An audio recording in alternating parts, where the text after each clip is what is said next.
Dream educational zone में खुश आमदीद। Today our topic is important of producer, consumer and decomposer in food chain.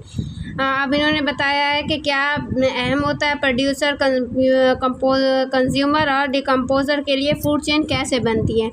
अब कोई ना कोई इंसान जो है मतलब कि प्लांट्स को खाते हैं, कल हमने पढ़ा था। इससे प्लांट्स जो है वो क्या खाते हैं, डिकम्पोजर, और फिर इस तरह यानी कि एक सर्कल बना हुआ है, किसी को कोई चीज़ खा रही है, किसी को कोई चीज़ खा रही है। और आपने देखा होगा कि जैसे बकरी घास खाती है यानी प्लांट्स को खाती है, ह्यूमंस भी प्लांट्स में से अपनी खुराक हासिल करते हैं और जानवरों से भी करते हैं। और वैसे ही एक सर्कल चला आता है कि चूंटी जैसे कि बिल्ली चूहे को खाती है, चूहा आगे किस चीज़ को खाता है, यानी कि वो चीज़ों की करके या किसी कूड़े मकोड़े को खा जाता है। मतलब इस तरीके से हर चीज़ की अपना एक फूड चेन है, यानी उन्होंने बताया कि एक चेन बनी हुई होती है जिसके मातहत हर चीज़ एक चल रही होती है। अल्लाह ताला ने अब इंसानों को खुराक तो देनी है, तो वो अल्लाह ताला ने एक चेन बना दी है कि इस तरह इंसानों और जानवरों को अल्लाह ताला ने उनका पेट तो भरना है, तो अल्लाह ताला ने एक चेन बना दी है कि इंसान जो है वो प्लांट्स को से भी खुराक हासिल करेंगे और जानवरों से भी। और जानवरों को भी बताया कि जानवर जो है कुछ वो प्लांट से खुराक हासिल करेंगे और कुछ दूसरे जानवरों को मार कर उन्हें अपनी खुराक बनाएंगे। तो एक साइकिल ही चल रहा है, जैसे कि दुनिया एक गोल है और गोल वहाँ पर आके कहते हैं ना कि जितना मर्जी घूम लो दुनिया गोल है, एक सिरे से शुरू होता है और फिर दोबारा उस सिरे पे आकर हम ख़त्म हो जाते हैं। वैसे ही अल्लाह ताला ने एक सर्कल, एक चेन बनाई है ताकि हर चीज़ को उसकी खुराक दिया जा सके, जिसकी इम्पोर्टेंस और के बारे में बताया गया कि वो फूड चेन कैसे होती है। आज discuss before food chain is the link of living things that how they get food and they pass from the creature to creature। वो कहता है कि इसके मुताबिक हम डिस्कस करेंगे कि खुराक की एक मुकम्मल चेंज होती है जो लिविंग थिंग्स ऑर्गेनिज्म में होती है, जो एक दूसरे से यानी कि अपनी खुराक हासिल कर रही होती है। Absence of any one them will damage the food chain. और इस तरह से किसी एक के एब्सेंस होने से जो होगा ना वो फूड चेन क्या हो जाएगी, डैमेज हो जाएगी। यानी किसी एक को खुराक नहीं मिलेगी, अगले को नहीं मिलेगी, तो वो फूड चेन क्या खराब। अब इंसानों को जैसे प्लांट से खुराक मिलना ख़त्म हो जाए तो वो सिर्फ जानवर को, अगर जानवर से मिलना भी उनसे ख़त्म हो जाए, मतलब बकरी का गोश्त, जैसे कि बीच में मुर्गी का गोश्त इतना महंगा हो गया था, ये बिल्कुल ही ख़त्म हो जाता है मिलना। यस कम इन। तो इसी तरीके से क्या होता है, एक फूड चेन चलती रहती है और फूड चेन के जो चलने से ही क्या होता है हर चीज़ को खुराक मिलती है। और इसी तरह खुराक मिलने तो इस तरीके से खुराक चलती रहती है और इस तरह से क्या होता है कि फूड चेन बन जाती है। यानी कि वो कहते हैं कि अगर एक चीज़ यहाँ पर मौजूद ना हो तो उसकी चेन क्या होती है, डिस्ट्रॉय हो जाती है। जब हम किसी चीज़ को बना रहे होते हैं, अगर हमें उसमें से कोई एक चीज़ ना मिल रही है तो वो चीज़ हमारी वहीं की वहीं डिस्ट्रॉय हो जाएगी, यानी वो खड़ी रहेगी। जब तक वो दूसरी चीज़ नहीं मिलती तो वो मुकम्मल कैसे होगी। अगर वो पार्ट है ही नहीं, वजूद ही नहीं है, तो फिर उसका जो हमने इतना बड़ा सर्कुलर बनाया वो भी बेकार गया। तो इसी तरह हम कहते हैं कि फूड चेन जो होती है वो इसी तरीके से चलती रहती है। तो जैसे ही कि फूड चेन एक जो है वो चलता रहता है और फिर वो क्या होती है इस तरीके से बन जाती है। अगर इनमें से कोई फूड चेन में से एक चीज़ ना मिले तो वो क्या हो जाती है, फूड चेन वहाँ पे डैमेज हो जाती है।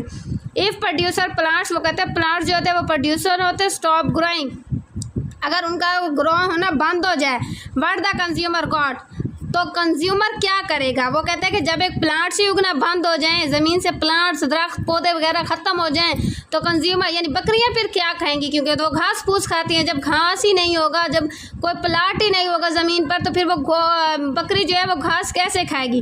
वो कहते हैं secondary consumer human will eat, तो अगर बकरी कुछ नहीं खाएगी, जब पौधे ज़मीन पर नहीं होंगे, बकरी की खुराक है, और जब बकरियाँ ही ज़मीन पर नहीं होंगी तो फिर वो कहते हैं ह्यूमन्स क्या खाएंगे। यानी कि ना ही फिर गॉट होगी, ना ही फिर मतलब प्लांट्स वगैरह होंगे, तो फिर इंसान क्या खाएंगे। वो कहते हैं we know that human beings is omnivores, वो कहते हैं आप जानते हैं कि इंसान जो है वो ओमनीवेयर्स होते हैं, यानी कि वो गोश्त भी खाते हैं और प्लांट्स भी खाते हैं। Eat need plants and meat for survival, और जो उनका जो गुजारा होता है, वो जो जी रहे होते हैं, वो पौधों से और जानवरों से अपनी खुराक हासिल करके सर्वाइव कर रहे होते हैं। Absence of producer and primary consumer will make the life impossible for human beings। जैसे कि वो कहते हैं कि अगर प्रोड्यूसर और प्राइमरी कंज्यूमर ही एब्सेंस हो तो वो ह्यूमंस जो है इंसान जो है तो फिर वो उनके लिए अपनी ज़िंदगी गुजारना मुश्किल ही हो जाएगा, यानी कि फिर वो मुश्किल ही हो जाएगा ना, जब प्लांट्स ही नहीं होंगे, जब एनिमल्स ही नहीं होंगे, जब एनिमल के खाने के लिए कोई ज़मीन पर चीज़ मौजूद नहीं होगी तो फिर एनिमल्स कहाँ से आएंगे, और जब एनिमल्स ही नहीं होंगे तो फिर इंसानों को गुजारा कैसे, क्योंकि इंसान तो सिर्फ प्लांट्स और एनिमल्स से ही अपनी खुराक हासिल करते हैं।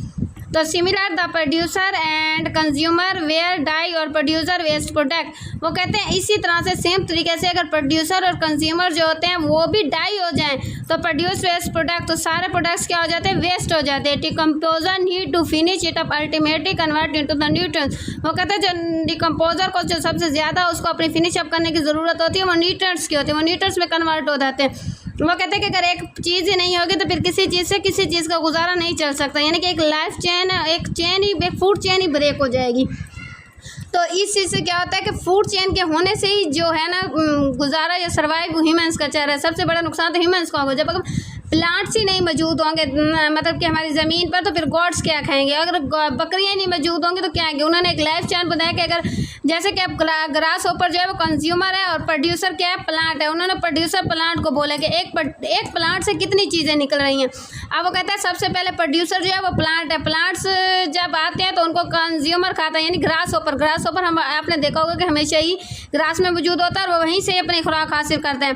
अब जब पौधे मौजूद है तो फिर ग्रास होपर भी होगा, अब जब पौधे मौजूद नहीं होंगे तो फिर ग्रास होपर भी नहीं होगा। अब ग्रास होपर को कौन ईट करता है, वो है फ्रॉग, क्योंकि ये भी कंज्यूमर है, अब इसने भी तो अपनी खुराक हासिल करनी है। इसने क्या करना है, इसने इसको खाना है, ठीक है, इसने इसको खाना है। अब इसने जब इसको खाना है तो फिर उसके बाद अगर स्नेक, अब स्नेक में भी नहीं कोई चीज़ खानी है, मेंढक को स्नेक खाएगा, यानी कि एक चीज़ है कि किसी न किसी को तो किसी न किसी चीज़ से खुराक हासिल करनी है। अब मेंढक को स्नेक जो क्या होता है वो मेंढक को खाता है। अब ये खुद सोच लें कि फिर उसके बाद ईगल क्या होता है, ईगल अब कहते हैं कि सांप को खाता है, क्योंकि सांप ईगल से नहीं बच सकता उसके पंजों में आके, और वो ईगल क्या होता है सांप का दुश्मन है और वो उसको खाता है। उसके बाद आता है डिकम्पोजर, जब मुर्दा हो जाता है तो उसमें डिकम्पोजर पैदा होते हैं, यानी कि कीड़े मकोड़े आ जाते हैं, इसको गलना स्टार्ट कर देते हैं। जब ये गलता है तो ये इसके काम कर देते हैं, फिर वो बैक्टीरिया कहाँ पे प्रोड्यूस हो जाते हैं, प्लांट्स में, यानी कि फिर वो जब वो कहते हैं ना मुर्दा जानदारों के खुलिए या कुछ चीज़ के बहुत तोड़ फोड़ होने का शिकार जो खाद्य तैयार की जाती है वो प्लांट्स को दी जाती है, तब प्लांट्स ग्रो करते हैं। नेक्स्ट टॉपिक इंशाल्लाह प्लांट्स का आएगा कि प्लांट्स किस तरह प्रोड्यूस होते हैं, किस तरह होते हैं, तो उस तरीके से मैं आपको बता रही हूँ कि अगर हम इस फूड चेन में से अगर किसी एक फूड चेन में से अगर हम किसी एक चीज़ को निकाल लें तो ये पूरी की पूरी चेन डिस्ट्रॉय आ जाएगी। अगर मैं अब यहाँ से कह दूँ कि मैं यहाँ से निकाल देती हूँ ग्रास हॉपर्स को, अगर मैं ग्रास हॉपर को निकाल लूँ तो आप मेंढक तो प्लांट खाती नहीं है, जब मेंढक प्लांट्स को नहीं खाएगी तो फिर मेंढकें होंगी नहीं, ना फिर स्नेक होगा, ना फिर ईगल होगी, ना ही कोई डिकम्पोजर होगा, मृदा जानदारों के खुली होंगे, और फिर प्लांट्स भी खुद ब खुद डिस्ट्रॉय हो जाएंगे, ख़त्म हो जाएंगे। यानी कि इनमें से किसी एक चीज़ का मौजूद ना होना क्या करता है, पूरी की पूरी फूड चेन को ब्रेकअप कर देते हैं। उम्मीद करती हूँ कि आज का लेक्चर आपको अच्छी तरीके से समझ आ गया होगा कि किसी ना, वो कहते हैं ना एक बात भी है कि अगर माँ बाप के लिए तो सारे बच्चे ही अजीज़ होते हैं और सभी पसंद होते हैं, लेकिन अगर उनकी भी एक चेन ब्रेक हो जाए ना तो उसकी जगह कोई नहीं ले सकता। जैसे घर का कोई बड़ा चला जाता है तो हर चीज़ तबाह बर्बाद हो चुकी, उसकी चीज़ नहीं होती, काम तो चल रहे होते हैं लेकिन वो चीज़ नहीं होती। और एक चेन जो होती है ना वो बहुत मजबूत होती है, अगर उस चेन की मजबूती ही मजबूत हो तो फिर आप कुछ भी कर सकते हो। अगर वो चेन ही ब्रेक डाउन हो जाए, दरमियान से टूट जाए ना, तो जब उसको गांठे लगा के भी जोड़ोगे ना वो 2 दिन चलेगी, 3 दिन चलेगी, लेकिन दोबारा वो टूट जाएगी। तो इसी तरह हर चीज़ का अपना एक चेन होता है, एक मकसद होता है। अल्लाह ताला ने कोई चीज़ भी बेकार नहीं बनाई, अगर उनकी चेन ग्रो की, उनको एक तरह एक चीज़ में ढाला, एक साख्त में वजूद किया है, तो वो क्या कहते हैं, वो हर चीज़ अपने आप के लिहाज से बिल्कुल सही तरह से चलती रहती है।